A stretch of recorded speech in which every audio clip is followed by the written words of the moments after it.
Hello students, so today we will be starting with a new topic. The new topic name is Nomadic Empires. You see Nomadic Empires, this chapter is present in the class 11 history book, and today we will be understanding that what do you mean by the nomadic empires and what is the story behind the nomadic empires. So let us discuss that what do you mean by the nomadic empires. You see here we will be having the introduction part regarding Genghis Khan.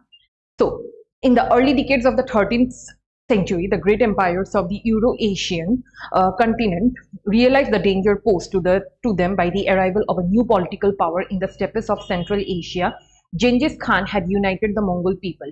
Now, if I talk about Genghis Khan, Genghis Khan was the king of the Mongol Empire, first of all, and second of all, he used to belong from the steppes of the Central Asia. He used to belong from the steppes of the Central Asia, and on the other hand, there was the emerging of the new political power in the empires of the Euro-Asian continent. Also, if I talk about Genghis Khan's political vision, went far beyond the creation of a confederation of Mongol tribes in the steppes of Central Asia. First of all, he was the part of the he used to belong from the steppes of the Central Asia, and then he has conquered the whole part of the Northern Asia. You can say the whole part of the Northern Asia, and that was one of the most strongest political power during that time, during the 13th century. Also, Genghis Khan was born sometime around 1162 near the Onon River in the north, present-day Mongolia, named Temujin. He was the son of Yeshuge, the chieftain of the Kiat, a group of families related to Borjigid clan. Now, if I talk about Genghis Khan was born in the year 1262 near the Onon River in Mongolian, in the country of Mongol, you can say. In 1162. In the north of the Mongol, near the Onon River, and his name was Temujin. Actually, his real name was Temujin, and he was the son of Yeshuge. Yeshuge was the chieftain of the Borgid clan. Yeshuge was the chieftain of the Kiat, which means there was a group named as the Kiat, which used to belong from the Borgid clan. That Yat group used to belong from the Borgid clan. You see, his father was also in a very good position, the chieftain of the Kiat group, which used to belong from the Borgid clan. Now, his original name, if I talk about Genghis Khan's original name, the original name was Temujin. His father was murdered at an early age, and his mother, Eolon Eke, raised Temujin, his brother, and his stepbrothers in great hardship. Now, if I talk about Genghis Khan saw his father being murdered. At a very young age, his father was being murdered. His father was being killed or murdered. And on the other hand, if I talk about his mother, Eolun Eku used to take care of the whole family. In fact, about him as well, also used to take care his stepbrothers and sisters. Also his own brothers and sisters. Means the whole family was being taken care by his mother, Eolun Eku. Also, Temujin was captured, enslaved, and soon after his marriage, his wife, Borte, was kidnapped, and he had to fight to recover her back. Through the 1180s and 1190s, Temujin remained an ally of Ong Khan and used the alliance to defeat powerful adversaries like Zamuka, his old friend, who became a hostile foe. Now, if I talk about Temujin was married at a very young age. Afterwards, when he was married to Borte, during that time also his wife was being kidnapped. His wife was being kidnapped, and afterwards he struggled a lot to recover his wife back. Also, he used to have a good ally with Ong Khan. Very, very important. He used to be the ally of Ong Khan, which means they were very great friends. And with this alliance together only, they have defeated many powerful empires. They have defeated many powerful kingdoms. Also, on the other hand, he had an old friend, Zamuka. But Zamuka became a hostile foe afterwards, which means friend turned enemy. Now, it was after defeating his foe, Temujin felt confident enough to move against tribes, the powerful Tatars, the Karyites, and the Ong Khan himself in 1203. Now, if I talk about Temujin was a nomad.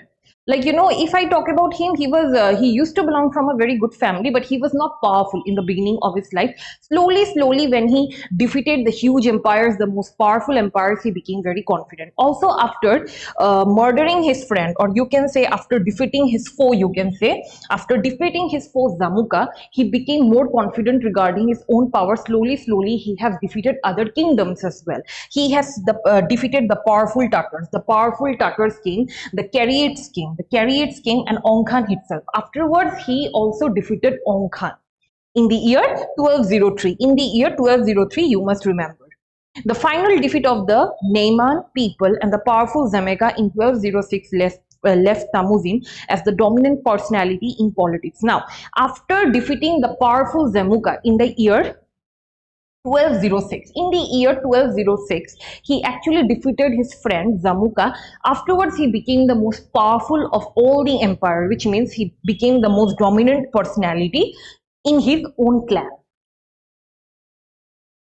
Now, if I talk about him, he was recognized as the position at an assembly of Mongol chieftain where he was proclaimed the great Khan of the Mongols, the Oceanic Khan, and the universal ruler.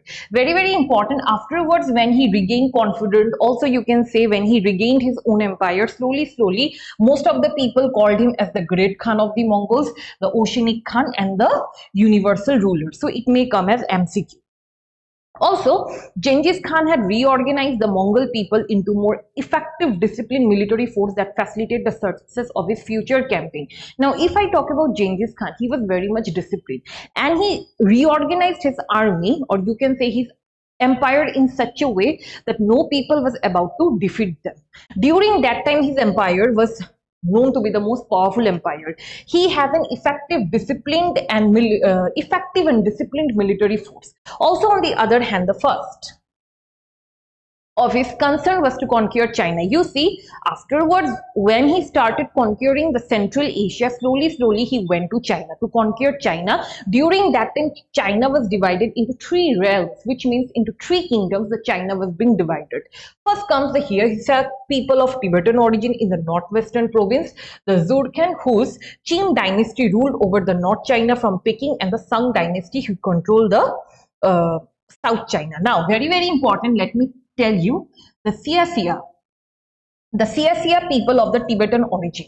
The Xia people of the Tibetan origin was the first empire in China. Then comes the Joseon, whose dynasty was ruled over China from Peking, the Joseon, which means the Joseon dynasty. It was from the North China. If I talk about the Xia people, the Xia people is of the Tibetan origin, and here the Joseon dynasty belonged from North China, and here the Sung dynasty controlled the all over South China. They controlled all over South China. I hope so you have understood regarding the realms of the Chinese empire.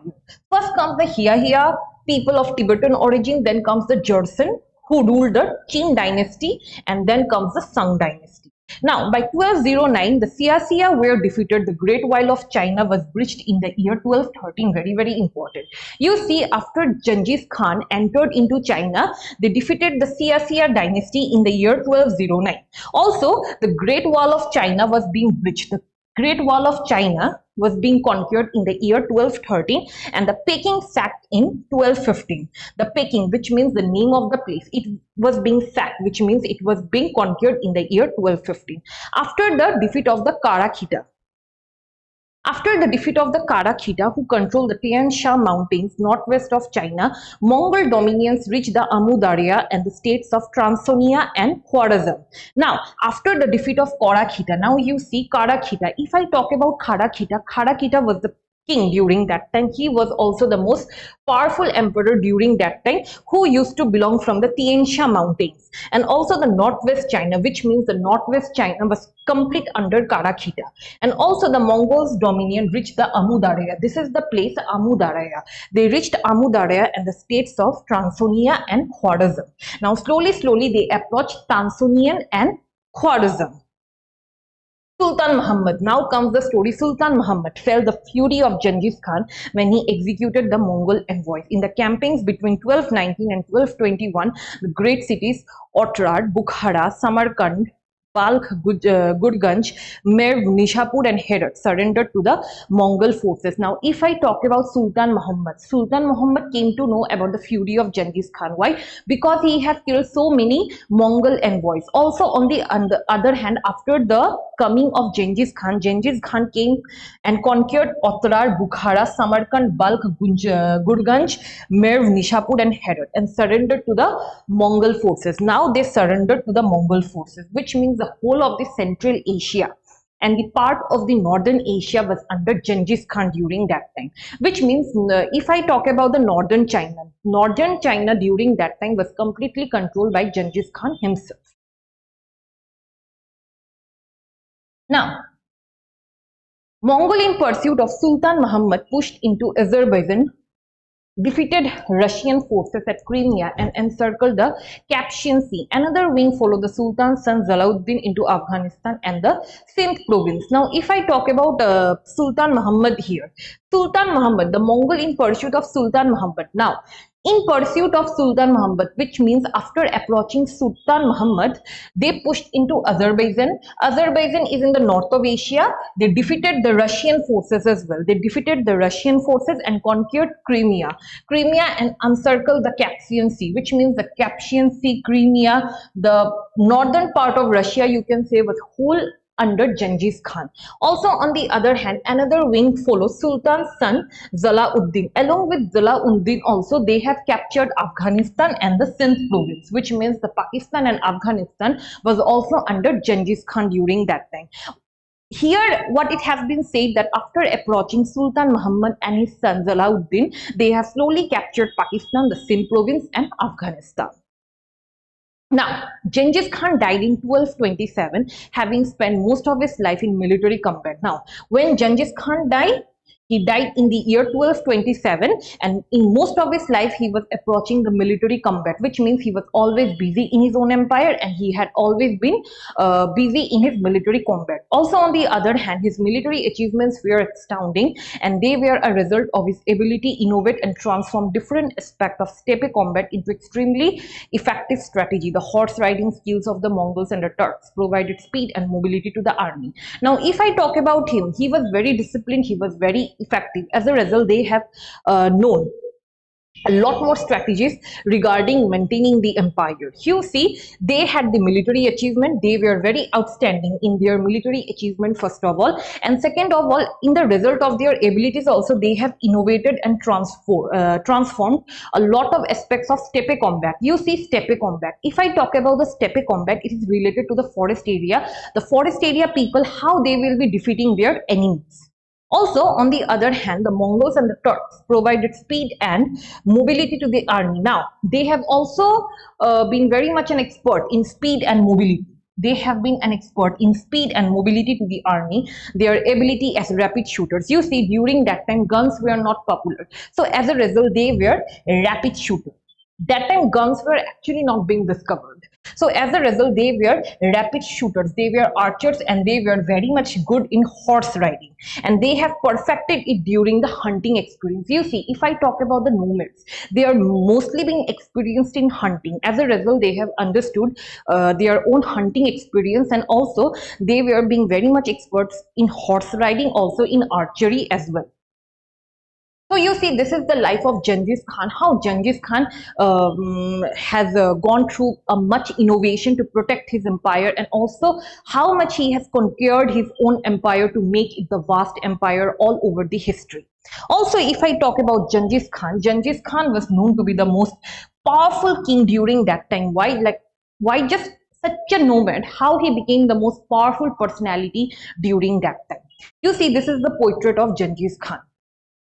During the year 13th century, according to the historians, it has been said that Genghis Khan used to look like this. There is not much evidence regarding how Genghis Khan looked like, but here this is one of the portrait that was being made by the historians regarding how he looked during the 13th century.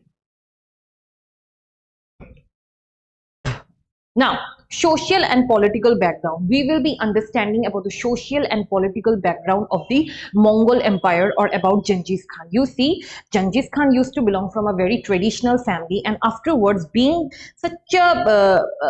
from such a small clan, how he had made it into the most biggest clan.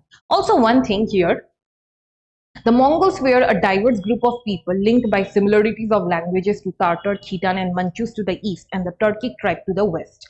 Some of the Mongols were pastoralists, and others were hunter-gatherers. Now, if I talk about the Mongols here, very, very important, if I talk about the Mongol here, they have similarity in languages. They have similarities in languages, they have similarities in taste, and also they were being similar to the Tartars, the Khitans, and to the Manchus.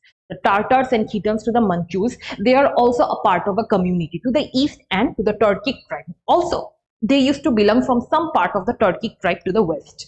Also, some of the Mongols were pastoralists and others were hunter-gatherers. Now you see, most of the Mongols were pastoralists and others are hunter-gatherers. Now, what do you mean by pastoralists? Who deal with small livestock like sheep are there, goat are there, cow are there. Those who deal with cows, goats, sheep, buffaloes, they are known as pastoralists.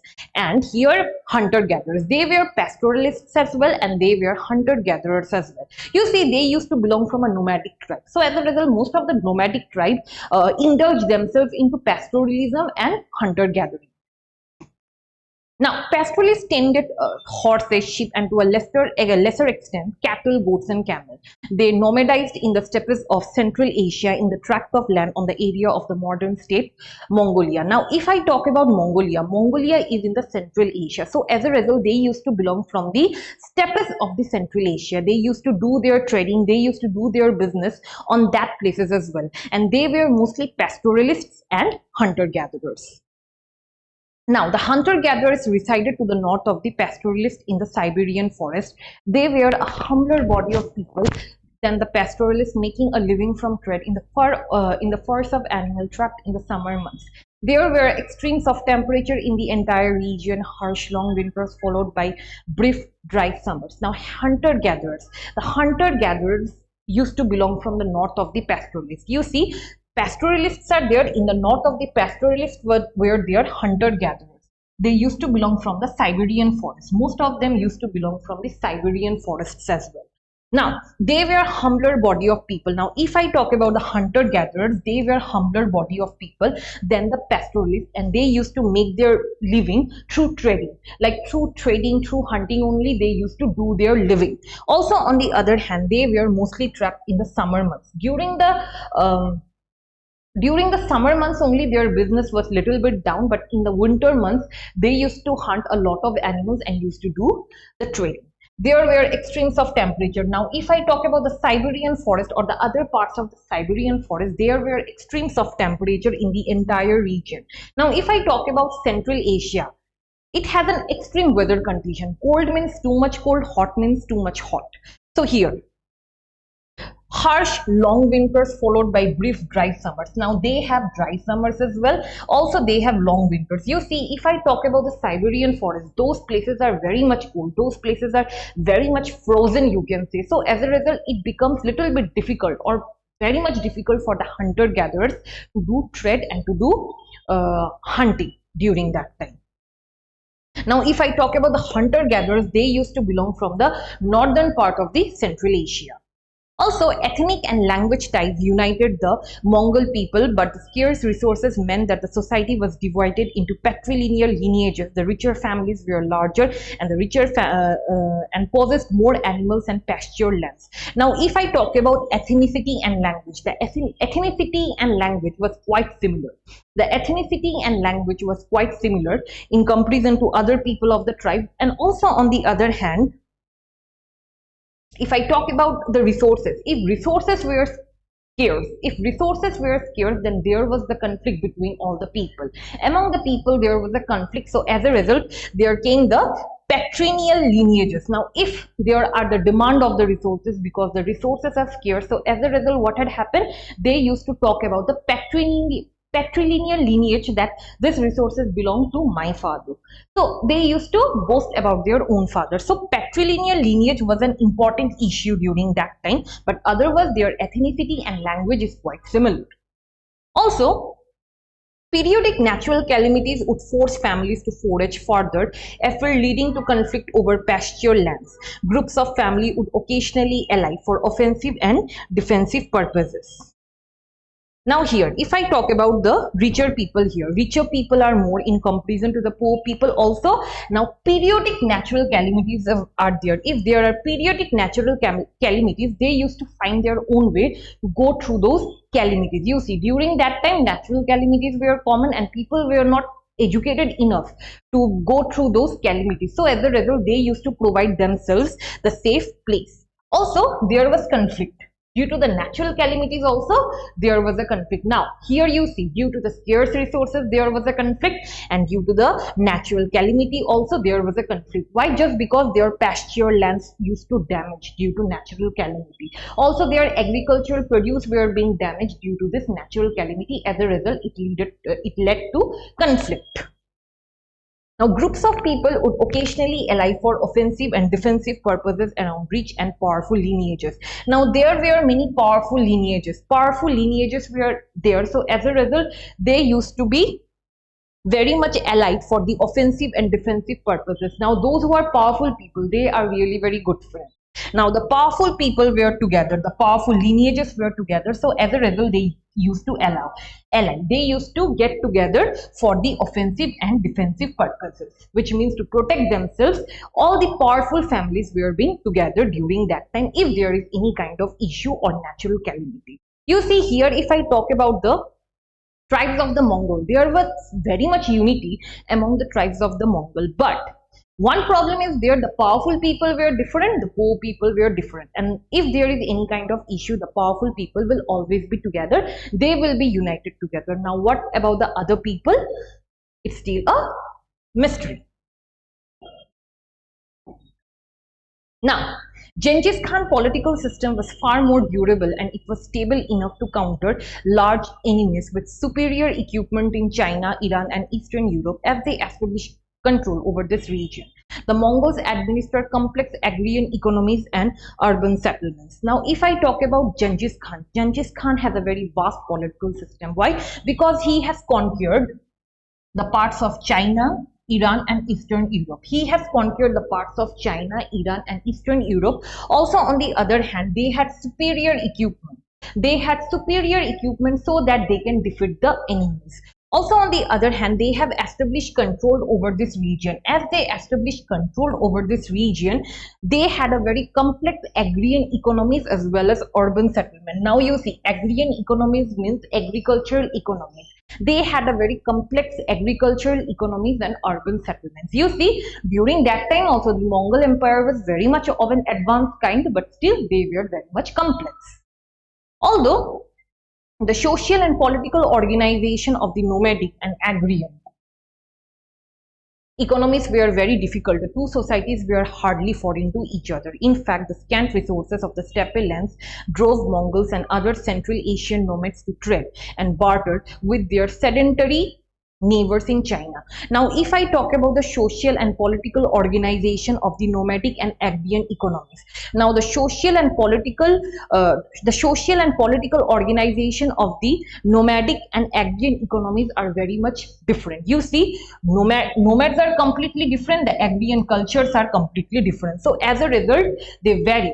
They very much varied, and the two societies are hardly foreign to each other. Yes, the two societies, the agrarian economies and the nomadic empires, were hardly foreign to each other. Also, in fact, the scant resources of the steppe lands drove Mongols and other Central Asian nomads to trade and barter with their sedentary neighbors in China. This was mutually beneficial to both parties. Agricultural produce and iron utensils from China for horses for strapped in steppe. Now, as there are scant of resources, they used to trade half of their resources from China itself. From China, they used to bring iron utensils. As there were scant resources, they used to bring agricultural produce as well, and also iron utensils from China, and also they used to import horses and horse trapped in steppe. Now, if I talk about commerce was not without its tension, especially as the two groups unhesitatingly applied military pressure to enhance profit. Now, if I talk about China and Mongolia, they really had a good friendship during that time. First of all, due to the trading purposes, and second of all, they had a military pressure, which means both will be enhancing themselves with the help of the military, which means by providing military. Now, when the Mongol lineages allied, they could force their Chinese neighbor to offer better terms, and trade ties were sometimes discarded in favor of outright plunder. Now, if I talk about the Mongol lineages, which means the powerful lineages, they used to force the Chinese neighbors. How they used to force the Chinese neighbors to offer better terms and trade terms. Now, you see, as the Mongol people and the Chinese people, they were great allies due to the trading purposes. Also, when they offered some better term and trade ties, during that time also there was a conflict in favor of an outright plunder. You can say there was a plunder, which means they had a conflict between themselves at times. The Chinese would confidently then assert their influence in the steppe. This frontier wars were more deliberating to settle society. Now, China and Mongolia, obviously Mongolia, China and Mongolia, they used to become ally at times, but also they used to become enemies. They have a conflict between themselves due to the trade terms, due to the trading terms. Also, on the other hand, if the Mongolia people give something profitable to the China, during that time also the Chinese people have control over the steppes of the Central Asia, which means the China people also sometimes used to control them during that time. And this frontier wars, now if I talk about this frontier wars, which means China and Mongolia, it is always deliberating, which means it is always harmful to settle society. Though people wants to settle society, but due to their war also the people were being affected.